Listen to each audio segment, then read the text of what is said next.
Hello degenerates and welcome back to another Smash Stories vlog. This one is not going to be the next part in it, but it's kind of going to be an add-on to the first one that I did yesterday. So if you haven't checked that one out, definitely do. It talks about how I first got into the Smash scene. But something that I realized I didn't really talk about is why I specifically chose to go with Smash. It was just more based on like the merits of the game rather than just like the collective community, because like definitely the community was the biggest thing that got me in there. As I mentioned in my latest video, it was just that I was surrounded by people that like knew this game, they knew the characters and all that stuff, so it was always really easy to just find a lot of people to play, and then that naturally got me in there. Where it's like, while I did the other fighting game that I played the most, that I also mentioned back in the other video, was like, Naruto, Clash of Ninja 2, and Revolution were the ones that I mostly played. That one, the base is not nearly as big or strong. And more people were playing Ultimate Ninja Storm at that time too, so it's not like that one really had people playing it. So that was kind of like the main reason. But like now that like, after I got in, the reasons why I decided to stick with Smash, which I think would be a nice thing to talk about. And the main thing with Smash was that with me, whenever I played traditional fighting games, it was really hard for me to like learn and understand the nuances of everything and the things that you need to do. Like, for example, just like the way that you would have to do like the motions and all that stuff, I always found that was really difficult to do.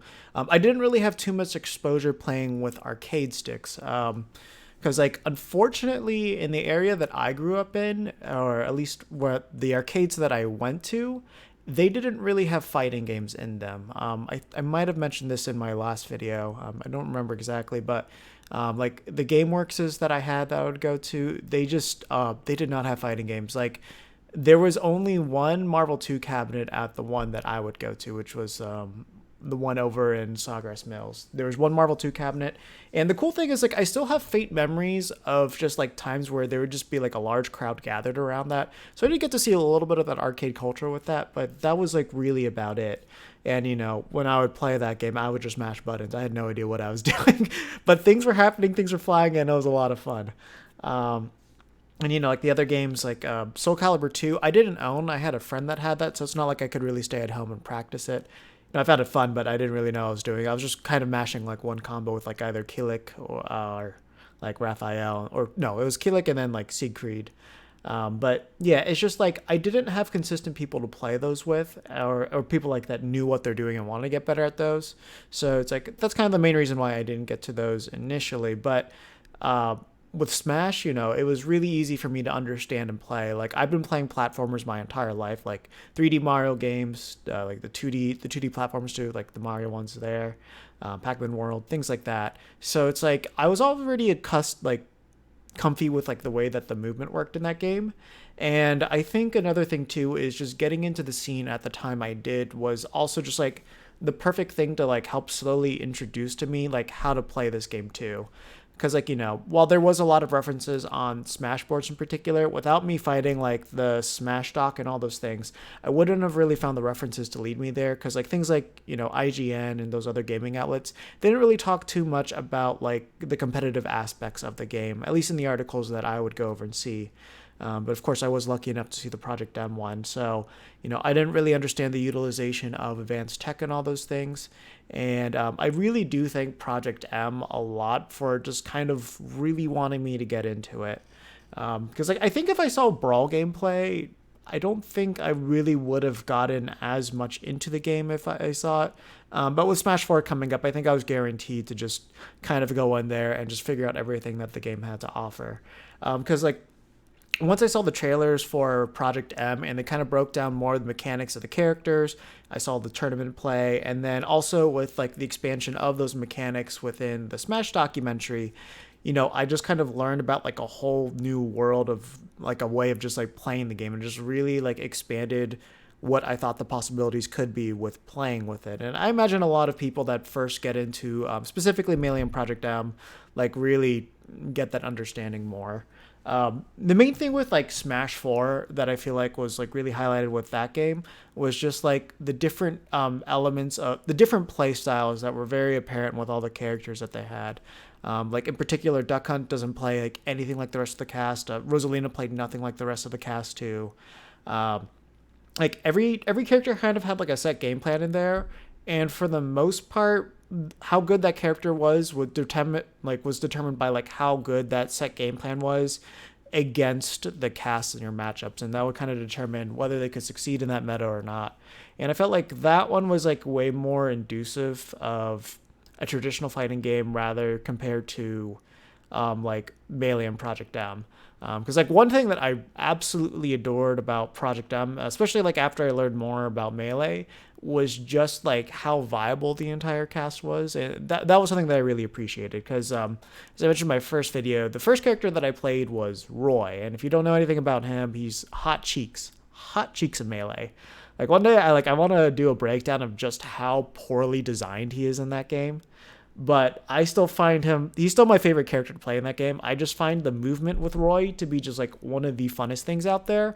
And like when you learn how to do some niche things with him, they can be kind of cool. But like if somebody knows how to play the game, it's really hard to do anything with him. But I still enjoy playing him. And then, when Project M first came out and then they reintroduced Roy, especially with all the advanced mechanics and like the new moveset that he had, like that kind of like really opened my mind into like how you design a character and how you can make them play. Because like the way that Roy is designed in Project M, I think is like my absolute favorite fighting game character of all time. Just like, the way the down tilt works, the way he combos into his moves, like down air has much better utility in that game compared to Melee, although it actually is pretty underrated Melee. Spike works properly. He has a way to kill with like the back slice, which I always call that the shotgun. It's just the way that it feels and it sounds. That's what I always felt like. Short range, quick swipe, but decimates people. You can use the reverse hitbox of that thing. And then also like adding like the extra flame effects, changing the way like his nair worked and all that stuff. It was super, super, super cool to see. And he was like the first character like I really meshed with and like understood, okay, this is what my game plan is and this is how I want to play him. Like he just feels like a very free-form combo character with like a lot of really, really good pokes, range that's actually useful for once. And like there's a reason to use a sour spot versus the sweet spot. And it's not that hard for him to kill just because of the way that they balanced him within the game. And when you compare him to Marth in this game versus him to Marth in like Melee, like there's actually a reason to play him in Project M, where in Melee there really isn't unless you just like the way that he moves. Because like you can say like there's some like slight movement merits to him in Melee, but that's like really the only thing you can give him. Whereas like Project M, like basically every single character has some merit to playing them because there's something like absurdly broken that they can do, which was something that I enjoyed a lot, especially Wario. So like I did grow up playing Wario Land 4, and the one thing that I never liked about Brawl Wario was that like he, even current iterations of Wario, is like he never emulated anything from Wario Land. It's like they want to just bury that game's existence for all eternity, and like the way that he plays and projected him, I've always felt like just perfectly encapsulated that. Like, I always thought the down smash punch was like weird, but like the way that comboed into the rest of his kit and all that was always really cool. I always loved his side B, which was really down. It was always fun to play with free for all. So if you haven't done that yet, definitely do that. The way they changed his throws and everything, his bite is just like, I just loved every single little detail that they did into it. So it's like, the way the freeform combos work in that game was like one of the things that drew me into it. It was just like, I kept on like innovating with it, kept wanting to see what the top players are doing, like Seth Alon and Lunchables. And, I felt like there was just like new uncharted territory with these characters. And it was just a great deal of fun to do. The other thing that like always kind of drove me to Roy, especially like after I learned about, like the competitive scene, was like, Melee's, as I said, he's hot garbage and like he's always a low tier. But like I'm always like that guy that's like always wanted to like try to do as best as I possibly can with low tiers. Cause like, broken things are fun, but to me, I've never had too much fun if something is like too broken. Cause then I feel like for me, it's like if it gets to the point where it's just absolutely brain dead, then I can't enjoy it. Like I felt like with Smash 4, when you kind of like broke down things like Cloud, Bayonetta, Diddy Kong to an extent, though he required a lot more precision. It's just like I felt like you had to be so formulaic with the way that you won with those that it just wasn't really too fun. The Cloud was definitely the most fun out of all those, just because he did have freeform combos with the way that he did things. But like, it's like if you wanted to play things optimally at all times, it's just like you kind of resolved it to like a rinse and repeat, depending on what that matchup called for specifically. Like, if you had to fight zoners, certain things you had to do. If you fought like brawlers, certain things that you do, and then it's just kind of rinse and repeat the same like up air frame traps that you do, and then you just kind of win it. But if I felt like there's a handicap, but like there's a way that I can still fight, that's the type of that's like the type of character that I enjoy playing the most. So eventually, that's what led me to like really liking Duck Hunt. So not only was he like one of my all-time favorite like game characters, but the way that he played was like not upfront and easy, but it always felt like even if I wasn't at a complete advantage, which the more that I learned about the game, the more that I learned the mechanics, I realized how much of an advantage I had. It always felt like I had like an even fight with my opponent, and that's what I really enjoyed. Like, I enjoy fighting a player's mental state more than I enjoy just fighting like a character. It's just like, you know, I'd rather fight the player than the matchup is the way that I always like to do it. Where it's like, Smash 4, like outside like certain like combo trees that you would do, it kind of felt like you were more, depending on the matchup. Some matchups it was definitely like very player based. I always felt like I was fighting the characters more in that game rather than I was fighting the players. Whereas like Ultimate, just because like there's so many different neutral interactions that you have to do, you're having to make all those decisions all the time. And then also, extending that to like Melee and Project M, like once you get the movement down in that game, they kind of master what their characters can do. You definitely feel like you're fighting like you definitely feel like you're fighting the players more than the matchup. But of course, there's some terrible matchups, like especially in Melee, like Peach Ices. That thing's just awful in every front. So you're definitely fighting the matchup. But like, as long as it's not like too far losing, you feel like you're gonna be fighting the players a lot more. But of course, like I think when you do get to higher levels of gameplay, the matchups are gonna matter more, but you are gonna be fighting the player more and more as you go on with that. So yeah, no, I feel like remembering why you want to play Smash is always going to be a very important thing.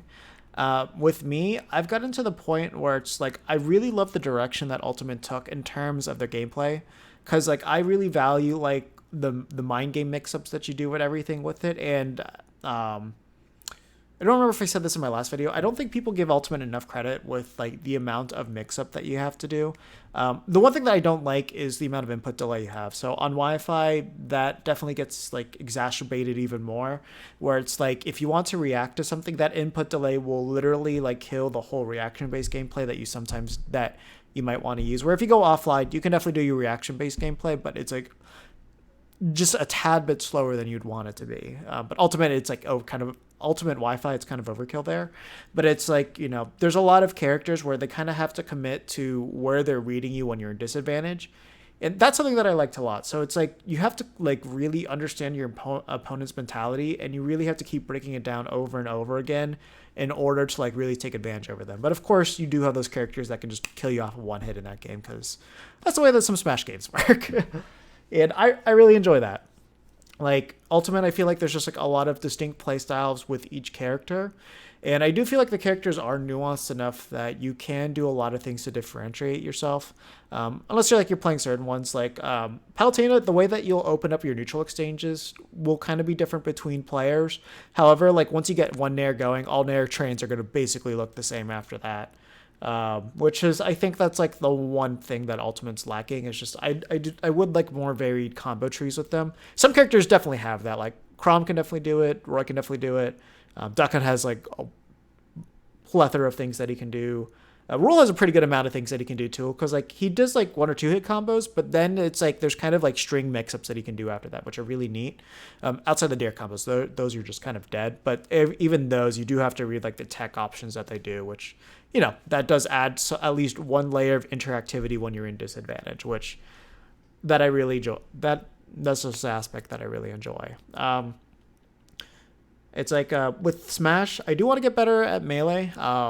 Just because like I really do love the movement in that game, and I do want to see how far I can push Roy to an extent.